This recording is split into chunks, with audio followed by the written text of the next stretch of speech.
17 नवंबर 2025 world cervical cancer day के हवाले से एक्ट इंटरनेशनल की जानिब से एक तकरीब मुनक्किद की गई। ये प्रोग्राम मस्जिद यूनिवर्सिटी के कैंपस होम इकोनॉमिक्स डिपार्टमेंट में हुआ। इस मौके पर हेल्थ डिपार्टमेंट की जानिब से डॉक्टर फातिमा याकूब ने एक आगाही सेशन पेश किया, जिसमें तलबा और तालिबात ने भरपूर शिरकत की। आगाही के लिए एक इलामती वॉक भी मुनक्किद की गई। इस सरगर्मी का मकसद खवातीन में पाए जाने वाले सर्विकल कैंसर के बारे में शऊर और मालूमात को फ़रोग़ देना था। 17 नवंबर वर्ल्ड सर्वाइकल कैंसर डे है, जिसमें कि हमारी पूरी कोशिश होती है कि हम अपनी न्यू जनरेशन और अपनी बच्चियों को इसके बारे में आगाही दें। ये वो वाहिद कैंसर है जिसकी प्रिवेंशन एक वैक्सीन के हवाले से मौजूद है।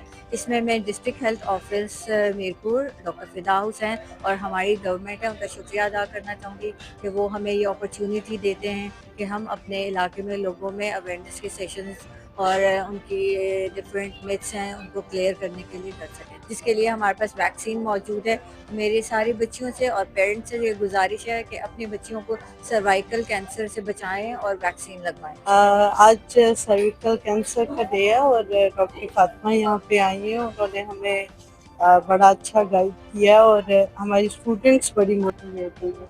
इससे पहले भी यूनिवर्सिटी में मस्ट में इस तरह के सेशंस होते रहे, लेकिन आज का सेशन मैं समझती हूँ कि सक्सेसफुल है और ये सिर्फ फीमेल के और क्योंकि बे डिपार्टमेंट में होम इकोनॉमिक्स से हो और हमारी ज़्यादातर फीमेल स्टूडेंट्स हैं यहाँ पे और हम थैंक यू कहते हैं डॉक्टर फातिमा को कि उन्होंने इतना अच्छा गाइड किया और वैक्सीनेशन की तो बहुत ज़्यादा इम्पोर्टेंस है और इससे रिलेटेड कुछ मिसकंसेप्शंस थी, तो ये बहुत अच्छा स्टेप है और हमारा जो ये एरिया है कि इसको वैसे तो बैकवर्ड या इस तरह का समझा जाता है, लेकिन यहाँ पे क्योंकि एजुकेशन लोगों में ज़्यादा है और लिटरेसी रेट हाई है तो अंडरस्टैंडिंग ज़्यादा है, तो हम इसको फॉलो करेंगे और ये बड़ा अच्छा स्टेप है गवर्नमेंट लेवल।